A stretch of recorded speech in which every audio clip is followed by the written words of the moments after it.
You're watching ICENET, independently covering New York Islanders hockey past and present, bringing you the tradition and nostalgia you know and love with a modern feel. This is where Islanders tradition and pride are always our number one.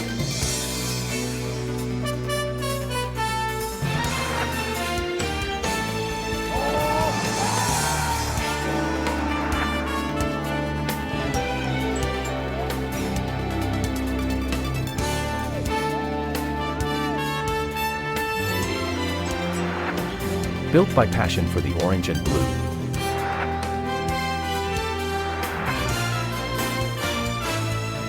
Isles coverage. Taking a step into the future by reaching into the past.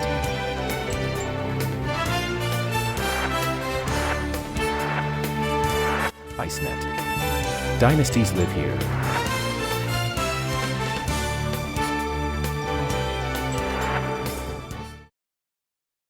ICENET. Dynasties live here.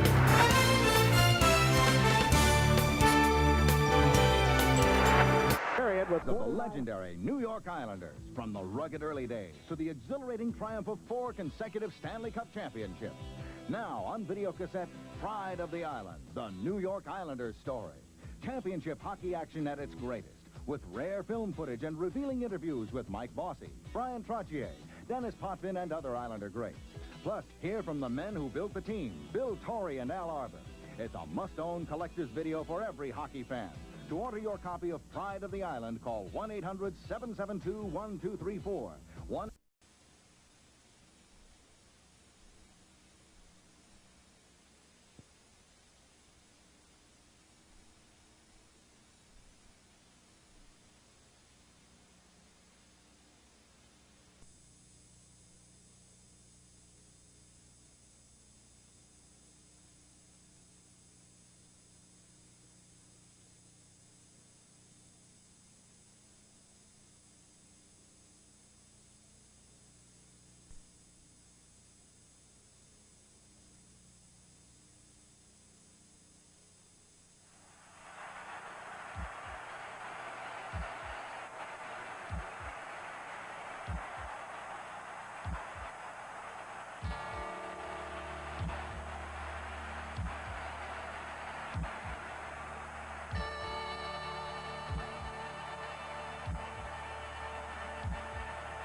It was a dynasty unparalleled in the history of American hockey.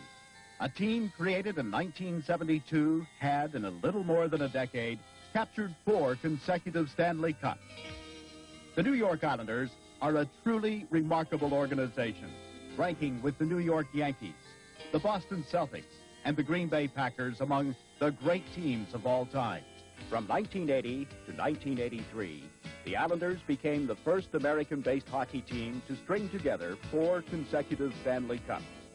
In doing so, men like Denny Potvin, Mike Bossy, Brian Trottier, Billy Smith, and their teammates created, matched, and broke record after record.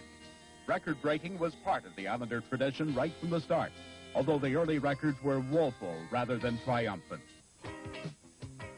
The amazing nature of the Islanders' rise can only be measured in contrast to the adversity they suffered through in their early years. The team was yet another branch on the National Hockey League's expansion tree. It started in 1966 when the league decided to double its size.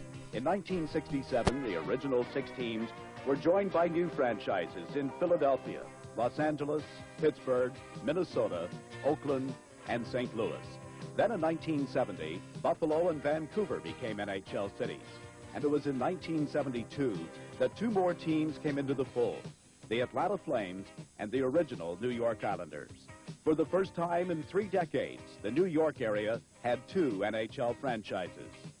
Starting with their first season in the National Hockey League with general manager Bill Torrey at the helm, the club faced a situation unique to the sport. For the first time, a rival major league had emerged. Before the Islanders ever took to the ice, some of their very best prospects were kidnapped by the budding World Hockey Association. Between the rating of the WHA and the skimpy offerings of the expansion draft, the Islanders had precious little to choose from. We weren't really very much concerned about those players because they were all cast-offs. They were players that either weren't good enough or had created problems for other teams. That's why they were available in the first place. So we were not really very concerned about them on a long-term basis. So actually losing them was a benefit and not in any way a negative. Short-term, yes, it hurt us the first year, but all we did then was just create an opportunity for younger players to get an opportunity to play a little bit quicker. The core of the club would be veterans from the expansion draft. Ed Westfall, an 11-year veteran who played on 2 Stanley Cup winning teams with the Boston Bruins, goalies Jerry Desjardins and Bill Smith, defenseman Jerry Hart, and forwards Don Blackburn and Terry Crisp. In the amateur draft, their #1 pick was young Billy Harris, followed by a youngster named Lorne Henning. Also coming in that first draft were 2 men who would play a big role in the club's later success, a strapping right wing named Bob Nystrom and a spunky left winger named Gary Howitt. But only Harris would start with the parent club that first season. Bill Torrey's coaching choice was 38-year-old Phil Goyette, a slick forward who had played with 3 Cup-winning Montreal Canadiens teams, as well as with the New York Rangers, the St. Louis Blues, and the Buffalo Sabres, where he coached but 1 NHL game. On opening night at the brand-new Nassau Veterans Memorial Coliseum, a crowd of 12,221 watched Eddie Westfall score the Islanders' first NHL goal. It was a battle of the NHL's worst teams, but the crowd enjoyed it, despite a late goal by Bob Leiter, which gave Atlanta the win. But it didn't take long for the Islanders to notch their first win at the Coliseum, as 4 days later they hosted the Los Angeles Kings. The game featured the debut of battling Billy Smith in goal and an unsuccessful penalty shot by rookie Billy Harris. Finally, with only 69 seconds remaining, left wing Germain Gagnon fired the puck past Kings goalie Rogie Vachon, and the Islanders won 3-2 for their first NHL victory. Unfortunately, the euphoria of that victory was short-lived, as the Islanders soon gained a firm hold on the NHL basement. Still, there were a few bright spots, not the least of which being a 9-7 victory over the tough Boston Bruins at the Boston Garden. Well, I guess for about 3 or 4 months, every city we went into, that was the word that we saw in big, bold print. Here come the hapless Islanders. And, you know, it's like anything else. After you hear it or see it long enough, you get a little tired of hearing it. But it kind of became a tag for us that first year. But like our whole program that year was not so much how many we were going to win, but was to get as many of the younger players involved and get them started as we possibly could. We were in the toughest division. There were only 2 divisions then, and we weren't going to win. We had no anticipation of winning, and the amateur draft rather than the expansion draft was the key to our whole program. Getting up for hockey games, 1972, no, it was not hard to get up for the games. The challenge was really the thing. We had a lot of players that probably would never have had an opportunity to play in the National Hockey League had it not been for the Islanders taking them in the draft. You have to remember that 11 of the players drafted by the Islanders that year jumped to the World Hockey, as well as a lot of other players from the National Hockey League. And the players that remained and made the team, they were desperate to keep their jobs, and they worked very hard. So getting up for the games and the challenges within the games wasn't really that difficult. It was difficult, though, when you saw the players working as hard as they did and not having too many results. A lot of these players were players that come from teams in the American Hockey League and other places, junior teams, where they may have had some success on their own, but they weren't seeing any of it with the Islanders. It was inevitable that there would be casualties that first year, off the ice as well as on. The first victim was Coach Phil Goyette, who was replaced in January by interim coach Earl Ingerfield. Ingerfield did his best to rally the club, but their first season was marked by a number of negative records, including their mark of 12 wins, 60 losses, and 12 ties, which set a new NHL record for futility. But Bill Torrey remained undaunted. Although general managers such as Montreal's Sam Pollock made attractive offers, Torrey would not give up his early draft choices.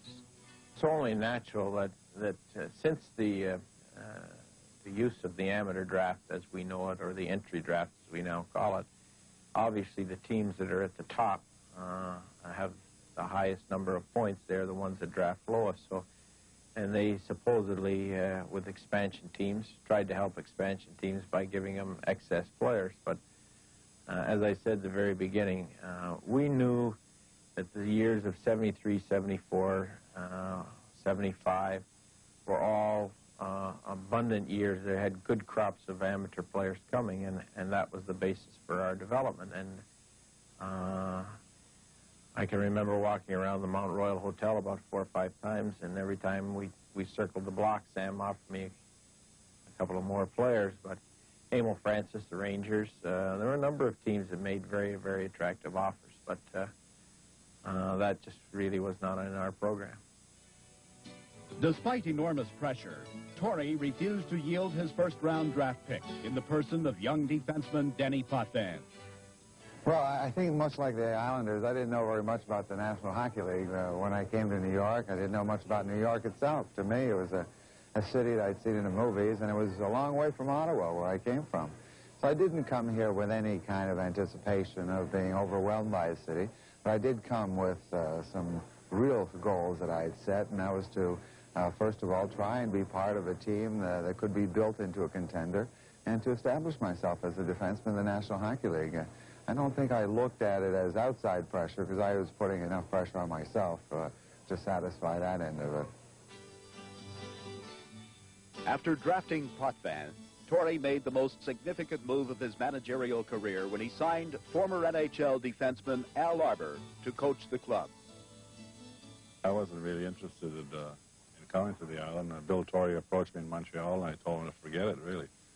And then I thought, really, the island was like New York City, because I'd played in the city all the time, Madison Square Garden, and I had 4 children, and I wasn't about to bring the family to that environment.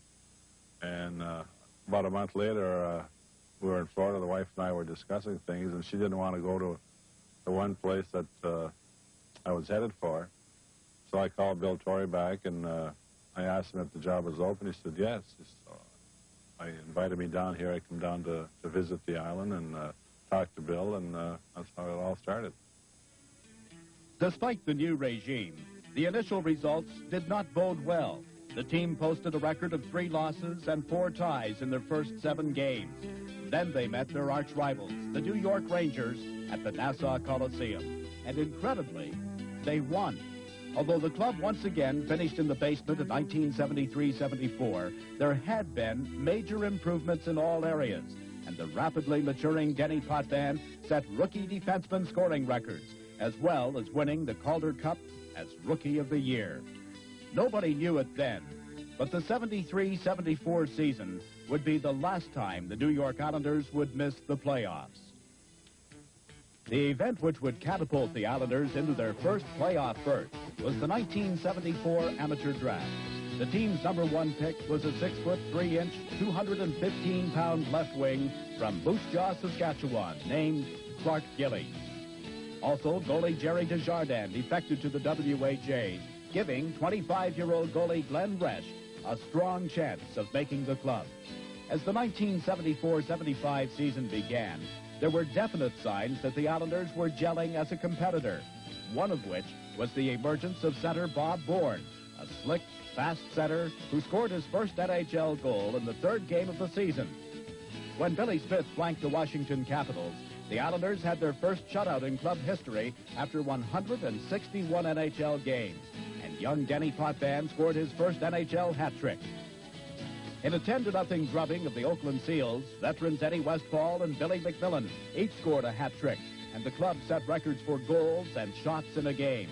Remarkably, at the end of October, the team had 10 wins and only 1 loss. They were sitting at the top of the NHL. The bubble finally burst when the club went on a 5-game road trip and dropped 5 straight. Halfway through the season, their record stood at 16 wins, 15 losses, and 9 ties, and they were sliding. Bill Torrey knew that a key element was missing. The club needed some veteran firepower to complement his eager but still erratic youngsters.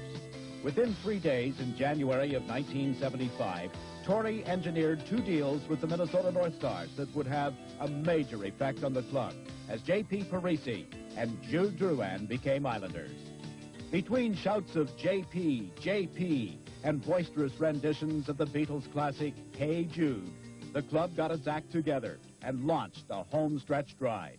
It's very important to, when you're developing a club, to have the right atmosphere so the players could develop. And we needed players like Drouin and Parisi with NHL experience. They'd been through the league and they'd played a number of years, and they were very solid hockey players.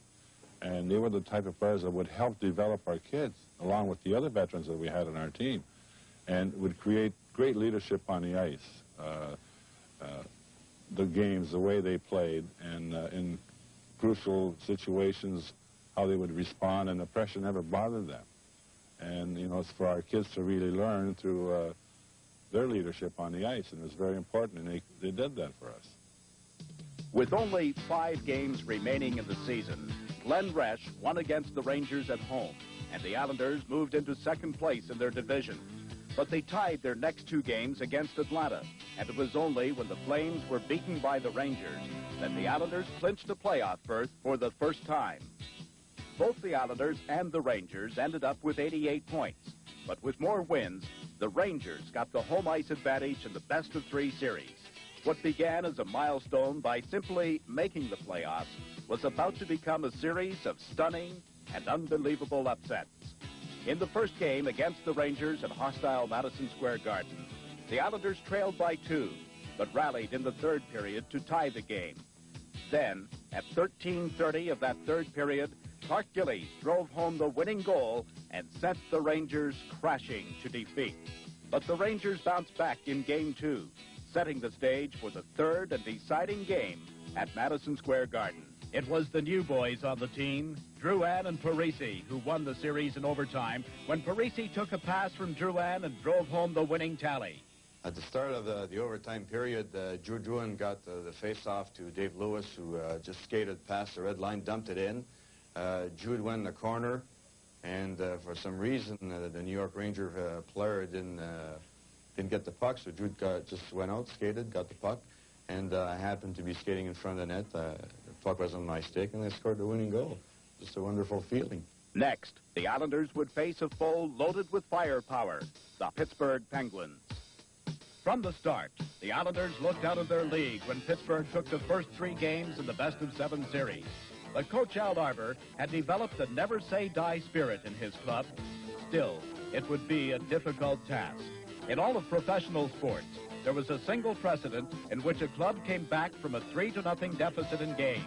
It was in 1942 that the Toronto Maple Leafs came back from the 3-0 brink to take 4 straight from the Detroit Red Wings and win the Stanley Cup. Slowly but relentlessly, the Islanders began their comeback, starting with a power play goal by Andre Salarant at 3:45 of the first period in Game 4. This was the first time the Islanders had made the initial tally in the series. The Islanders then went on to take Games 4, 5, and 6 to set up the decisive 7th game. If the final match of the Rangers-Islanders series had been a spine-tingler, the 7th game with Pittsburgh was even more thrilling. For more than 2.5 periods, both goalies stopped every shot hurled at them. Then, at 14:35 of the 3rd period, the Islanders organized an attack, and Eddie Westfall drove home the first goal of the game. Afterwards, goalie Glenn Resch became an immovable object, and the Islanders held on to take the game and the series. We got behind 3 games against the Pittsburgh Penguins, and the team felt we felt we had them exactly where we wanted them. And but seriously, I can remember going back on the island at the practice rink, and Al got us together, and he said, boys, if anyone of you guys doesn't feel that you can beat this team, just take your stuff off and go home. We won't need you. We'll just go on because we feel that we have a better team than they have, and we're going to win this thing. Suddenly, this mix of youth and experience found itself face-to-face with the defending champions, the notorious Broad Street Bullies, otherwise known as the Philadelphia Flyers. Once again, the Islanders got themselves behind the 8-ball, losing 3 straight and facing elimination in the Nassau Coliseum. Riding the crest of a 21-game unbeaten streak, the Flyers were ready to wrap up the series in 4 straight. But Coach Al Arbour rallied his skaters, and incredibly, they reeled off 3 consecutive wins, and again it came down to a 7th game. This time, however, there would be no repeat of the 1942 Maple Leafs. Flyers' Gary Dornhofer scored at 19 seconds of the first period, and the Flyers went on to win the game 4-1, taking the series and eventually the Stanley Cup. Still, it had been a glorious year for the young Islander franchise. After being basement dwellers their first 2 seasons, the Islanders were now nicknamed the Cinderella team of the National Hockey League. With the new season beginning, Bill Torrey concentrated in strengthening the club at center ice. In 1974, he had drafted an underage youngster from Saskatchewan, but kept him in junior hockey for another year. Then, when the 1975-76 season began, Torrey and Arbour unveiled the new young centerman, Brian Trottier. His first game at the Nassau Coliseum offered a portent of things to come as he scored his first NHL hat trick. Trottier's debut was hardly a fluke. Centering for Billy Harris and Clark Gillies, he soon flowered into a bona fide superstar. The 1975-76 season became the year of Brian Trottier, as he broke all existing rookie scoring records and won the Calder Cup as Rookie of the Year. The team finished the regular season second in the Patrick Division behind the Flyers and possessed the best penalty-killing combination in the league. When the playoffs started, the Islanders swept Vancouver, stumbled against Buffalo, then recovered and beat the Sabres. We feel that we have a better team than they have, and we're going to win this thing. Suddenly, this mix of youth and experience found itself face-to-face with the defending champions, the notorious Broad Street Bullies, otherwise known as the Philadelphia Flyers. Once again, the Islanders got themselves behind the 8-ball, losing 3 straight and facing elimination in the Nassau Coliseum. Riding the crest of a 21-game unbeaten streak, the Flyers were ready to wrap up the series in 4 straight. But Coach Al Arbour rallied his skaters, and incredibly, they reeled off 3 consecutive wins, and again it came down to a 7th game. This time, however, there would be no repeat of the 1942 Maple Leafs.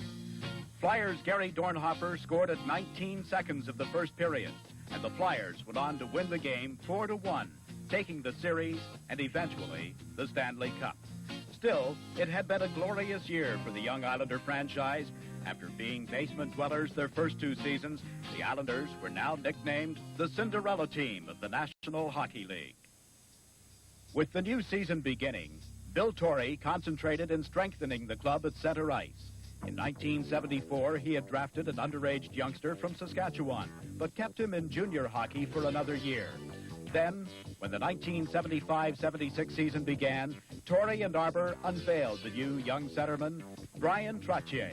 His first game at the Nassau Coliseum offered a portent of things to come as he scored his first NHL hat trick. Trottier's debut was hardly a fluke. Centering for Billy Harris and Clark Gillies, he soon flowered into a bona fide superstar. The 1975-76 season became the year of Brian Trottier, as he broke all existing rookie scoring records and won the Calder Cup as Rookie of the Year. The team finished the regular season second in the Patrick Division behind the Flyers and possessed the best penalty-killing combination in the league. When the playoffs started, the Islanders swept Vancouver, stumbled against Buffalo, then recovered and beat the Sabres in 6 games. Then they ran headlong into a Montreal Canadiens team that was on its way to winning 4 straight Stanley Cups. The Islanders took 1 game, but lost the series 4-1. During the 1976-77 season, the Islanders began to hear whispers of also ran and always a bridesmaid, never a bride. Again, they finished second behind the front-running Philadelphia Flyers. And after sweeping Chicago and Buffalo in their first two playoff rounds, they again ran into an unstoppable Montreal club and yielded 4-2. It was another disappointing end. The club needed a last piece, and this final piece of the puzzle had to be a sharpshooter of the highest magnitude. Mike Bossy arrived on Long Island with little fuss or fanfare, but it took him no time at all to make his mark in the NHL.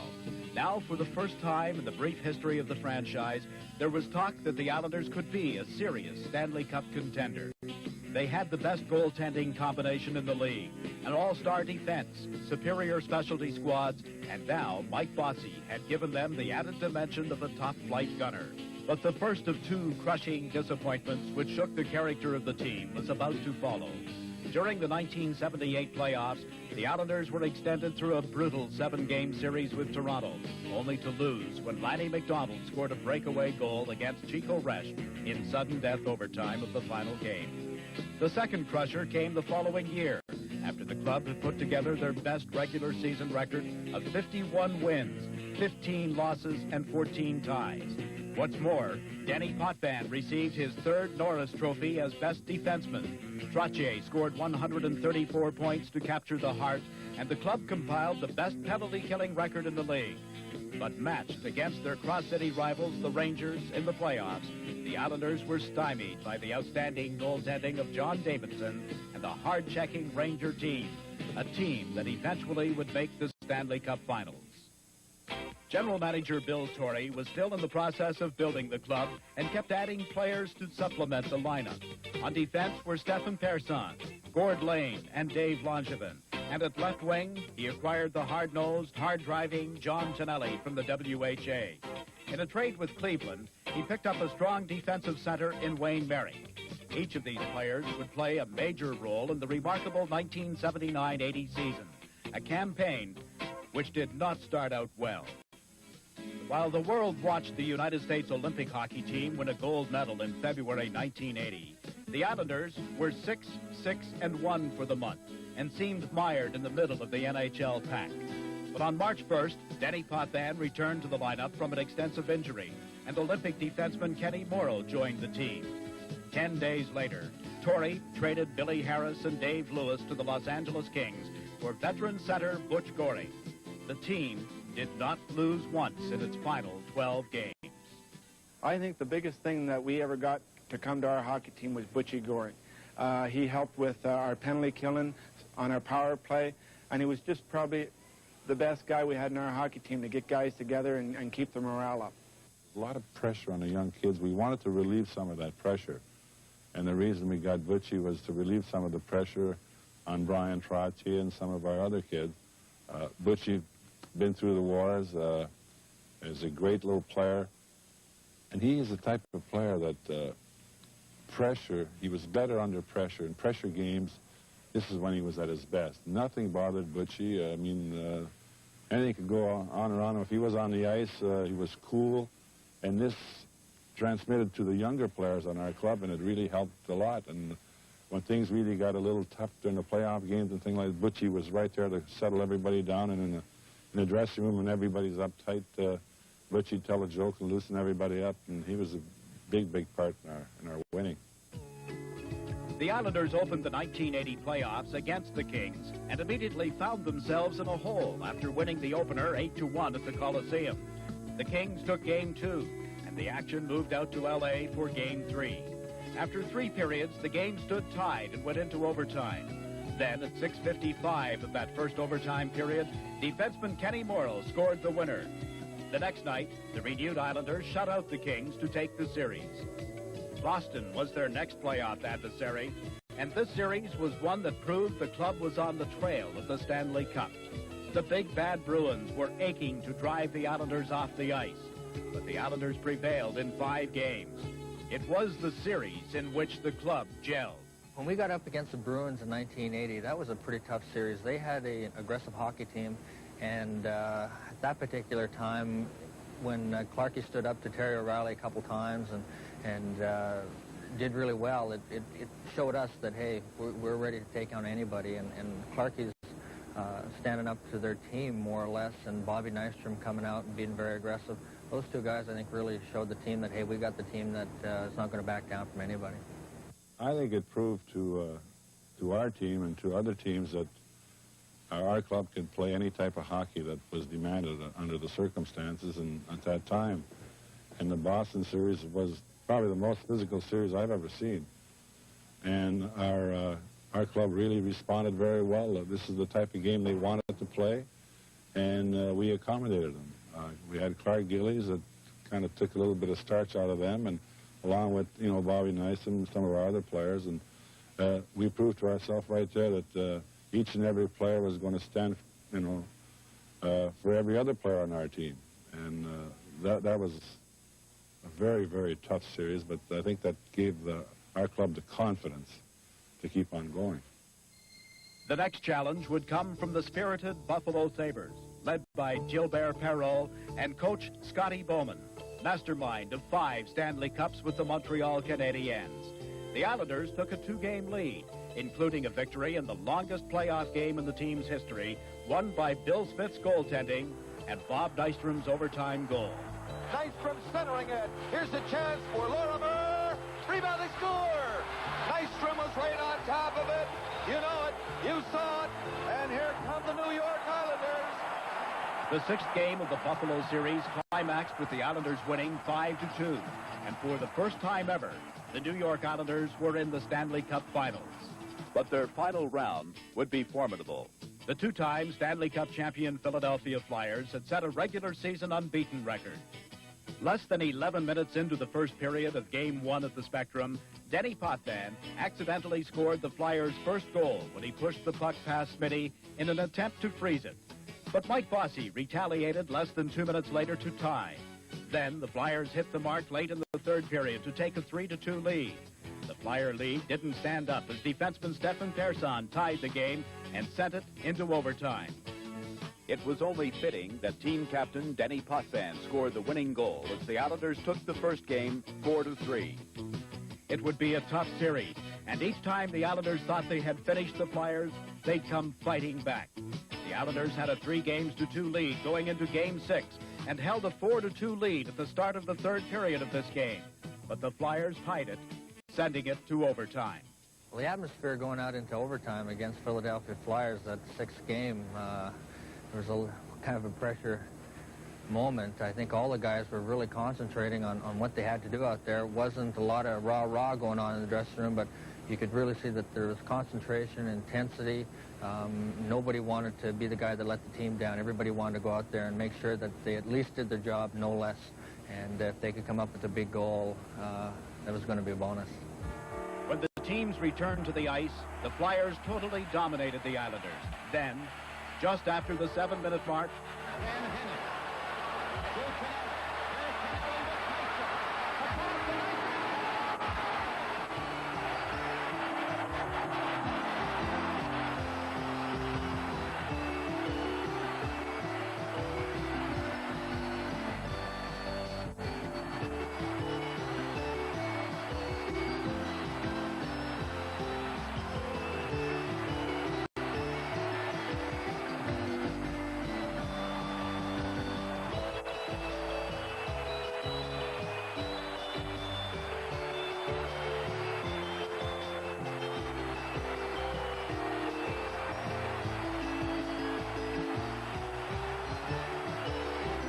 Well, the funny thing about that was that originally John Snelly and myself had been playing with Wayne Merrick, and he had gotten a Charlie horse, so Lauren Henning had been playing in between us, and he intercepted the pass originally, and he started turning up ice, and he saw Johnny Tonelli going down the wing.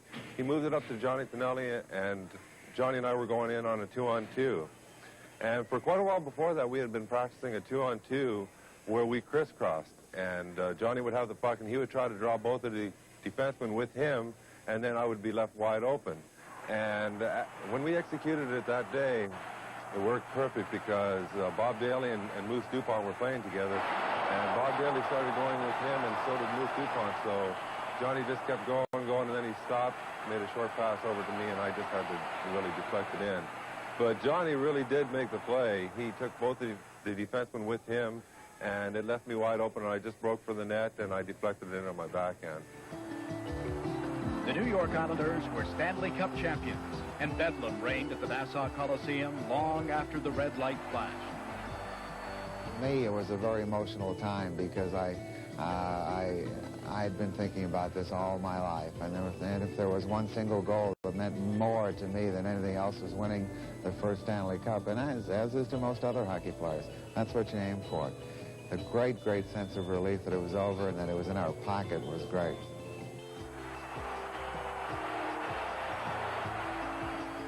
It's something that's really hard to express in words, and it's just a feeling of pride and for the players, for the organization, myself, for the fans, for everybody, because we had a tough road all those years, and but it was a great relief, let me tell you, and it's certainly something that it's hard to explain, but something you'll never forget. Was this Islander triumph a fluke? Would the team succumb to a sophomore slump? From the start of the 1980-81 season, the Islanders dominated the NHL, and Mike Bossy scored goals by the bucketful. Only one player in NHL history had ever scored 50 goals in 50 games, the great Rocket Richard. But after 47 games, Bossy had 48 goals. Then he went scoreless for 2 games. He played his 50th game against the Quebec Nordiques at the Nassau Coliseum. It was tied 4-4 at the 10-minute mark of the third period, and Bossy still had not scored. But with 4 minutes and 10 seconds remaining in the game, Bossy scored number 49. He now had less than 4 minutes to score his 50th. When Mike was going for 50 and 50, we were looking for him constantly to give him the puck. Not so much that we were avoiding our system at all, but to the point where he was in the open, he was hungry, he wanted that puck, and the opportunity came, he was wide open, I slid the puck cross ice to him, and he let it go on the fly, and it went 5-hole, and there wasn't anybody more prouder than me about Mike, and I mean, he did finally achieve it.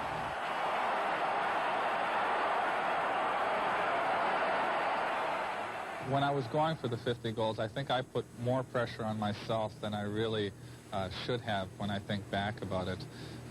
No one really had mentioned the 50 and 50 fact until I did, and I really came out and said that I was going to do it. So I think that that's when everyone started writing about it, and I really started to put a lot of pressure on myself from that point on. When I think back and realize the importance of it to me and the dramatic fashion in which it happened, I really wouldn't change anything right now. As the Islanders steamrolled through the season, Bill Torrey still performed refinements to the team. He shocked everyone when he traded popular goalie Glenn Resch to the Colorado Rockies for defenseman Mike McEwen and goalie Jari Karela. The Islanders, however, finished with a flourish and began the postseason by shellacking the Toronto Maple Leafs in 3 straight. They then disposed of the rising Edmonton Oilers in 6, beat the rival Rangers in 4, and the only club left between the Islanders and a second Stanley Cup was the Minnesota North Stars. It took the Islanders 5 games, but Wayne Merrick, who had missed the 1980 playoffs with an injury, tallied the winner in Game 5, and the New York Islanders made it 2 cups in a row. Bill Torrey knew to keep winning meant constant change and was thinking several years ahead. He traded veteran defensemen Bob Lorimer and Dave Cameron for the Colorado Rockies' first draft choice, who turned out to be Pat LaFontaine. But his immediate aim was to bring a 3rd Stanley Cup to the island in 1981-82. To help accomplish this, Torrey elevated 19-year-old center Brent Sutter from the juniors. Meanwhile, the Islanders were rolling along and were in sight of an NHL record, 15 wins in a row. To accomplish this, they would have to beat their former teammate Glenn Resch and the Colorado Rockies at the Coliseum. Resch was brilliant in goal that night, keeping the hapless Rockies in the game. But with less than a minute left, John Tonelli tallied the winner. Over the line, gave it to Tonelli, shooting, he scores! John Tonelli, 47 seconds left, Islanders 3, Rockies 2.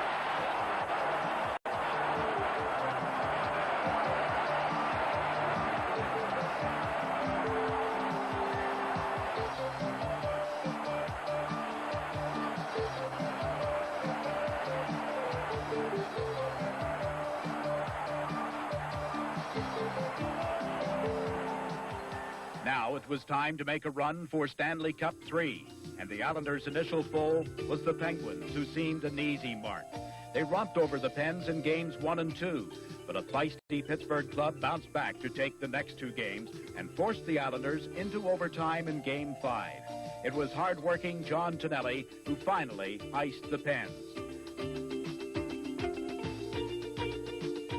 The next obstacle would be the Islanders' arch-rivals, the New York Rangers, now coached by Herb Brooks. But the Islanders prevailed in 6 games, and Ranger coach Brooks predicted the Islanders would sweep their next opponent, the Quebec Nordiques. Brooks was right, and the Nordiques fell in 4. The Islanders now faced the Vancouver Canucks.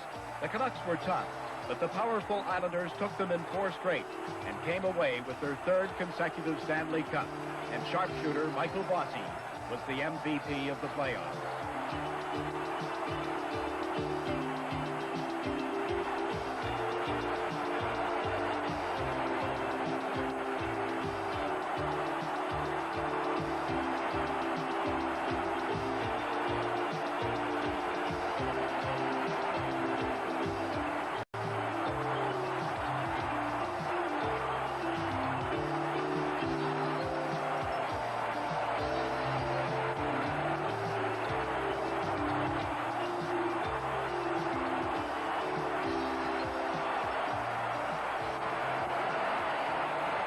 The quest for a 4th cup in 82-83 would be an arduous one. For a change, the Islanders did not dominate during the regular season. Hanging in the Islander locker room at the start of the 83 playoffs was a picture of Toe Blake, who had coached the Montreal Canadiens to 4 straight cups in the 1950s. On the picture, Bill Torrey had written, "History is yours for the making. Let's put Radar in this picture." Radar being Al Arbour's nickname. It was long and grueling, but the Islanders made it 4 in a row, the final act being Ken Morrow shooting the puck into Edmonton's empty net at the end of Game 4. Morrow gets a stick on it. Kenny Morrow carries it over center ice, shoots into an empty net. He scores! Kenny Morrow!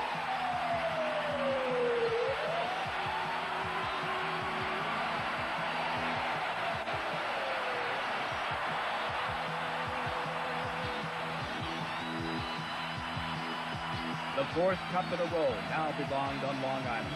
The club had proved itself to any and all detractors. They had become a dynasty. They were the champions.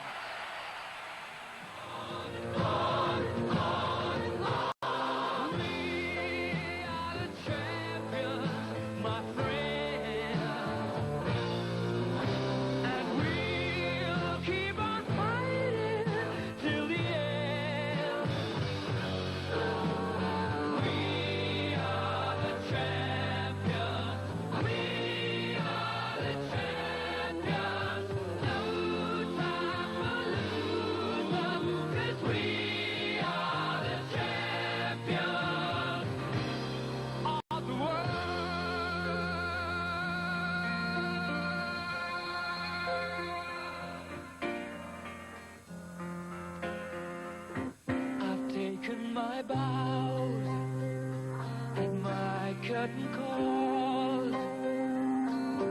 You brought me fame and fortune and everything that goes with it. I thank you all, but it's been no bed of roses, no pleasure cruise. I consider it a challenge before the whole human race, and I ain't gonna lose.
In 1983-84, there was a possibility the Islanders could tie the Montreal Canadiens record of 5 straight Stanley Cups.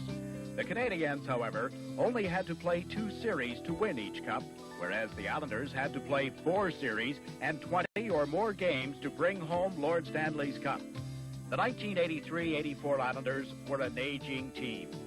There were players who had been with the team a number of years, and it just got harder and harder with each passing season.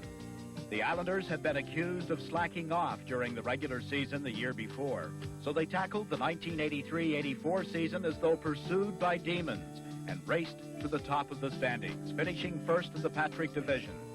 The playoffs started with a 5-game victory over the Rangers, followed by another 5-game triumph over Washington, and it took 6 games to dispose of the Canadiens. The team tired.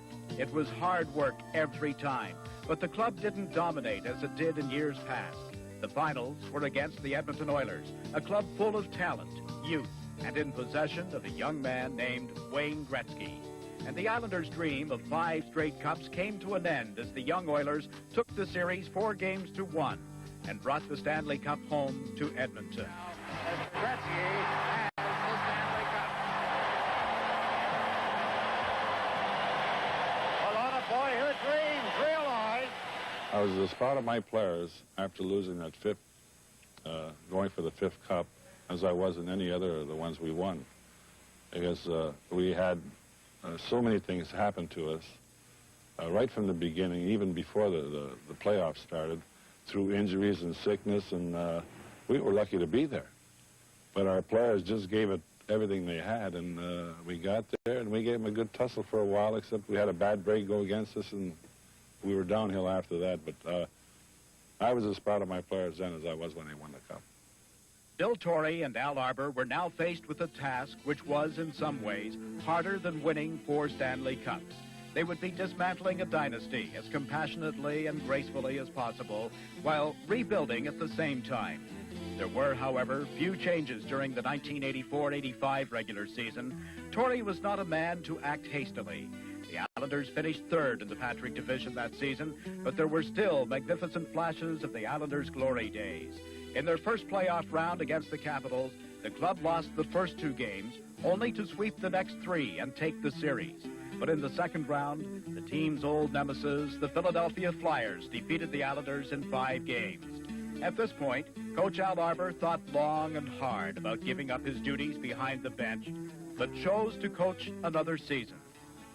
Bill Torrey really began the dismantling process as the 1985-86 season began, putting longtime Islander Dave Langevin on waivers, trading away Stefan Persson, and finally, he dealt popular John Tonelli to the Calgary Flames.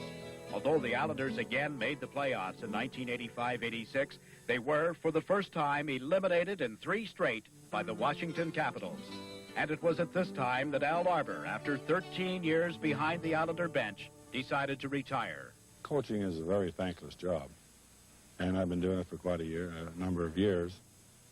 And really, the enjoyment wasn't really completely there. You really have to enjoy it 100%, 150%. You have to enjoy it because you're working 7 days a week.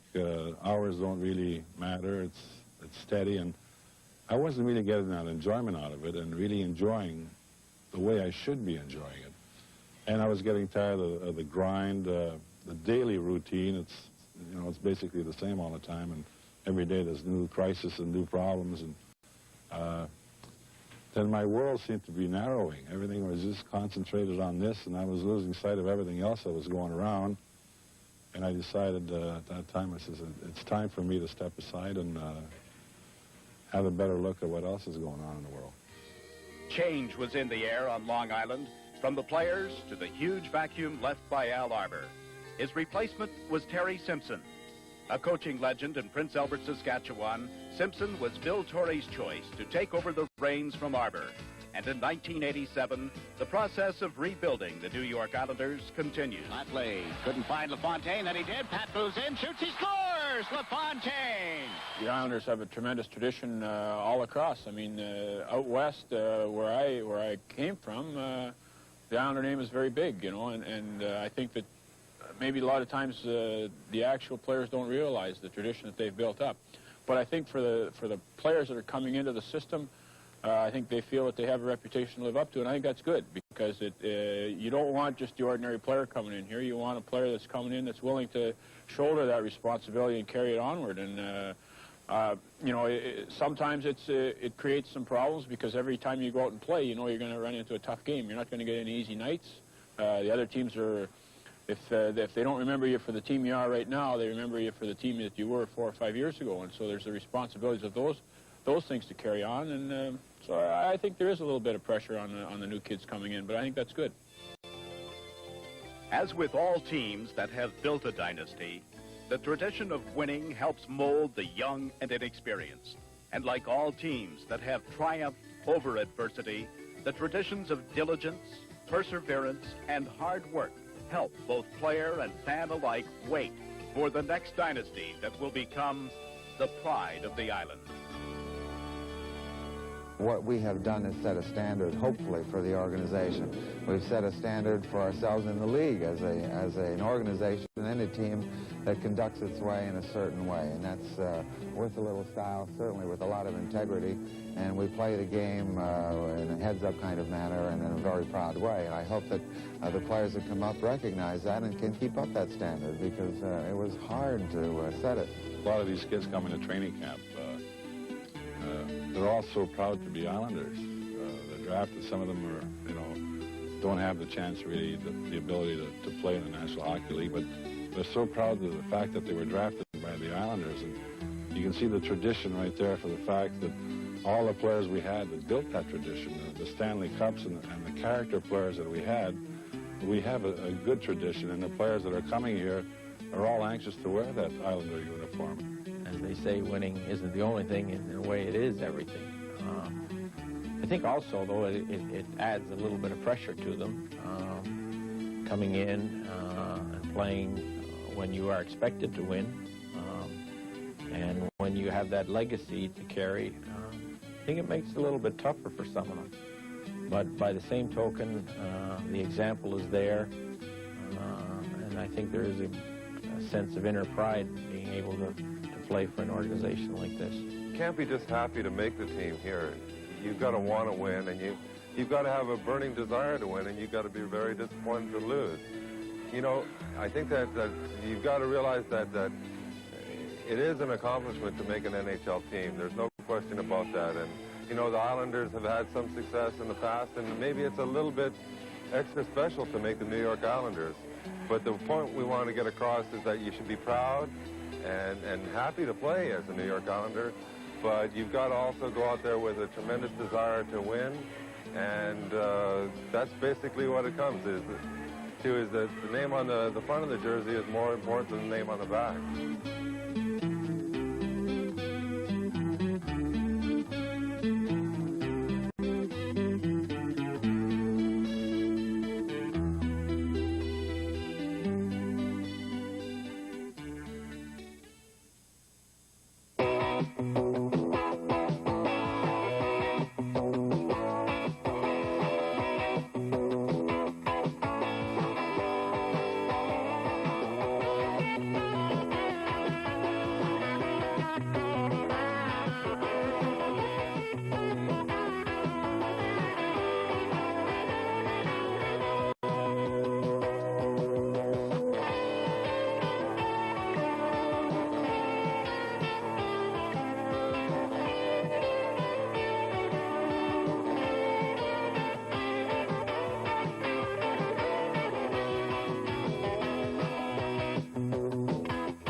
Relive the dramatic rise of the legendary New York Islanders from the rugged early days to the exhilarating triumph of 4 consecutive Stanley Cup championships.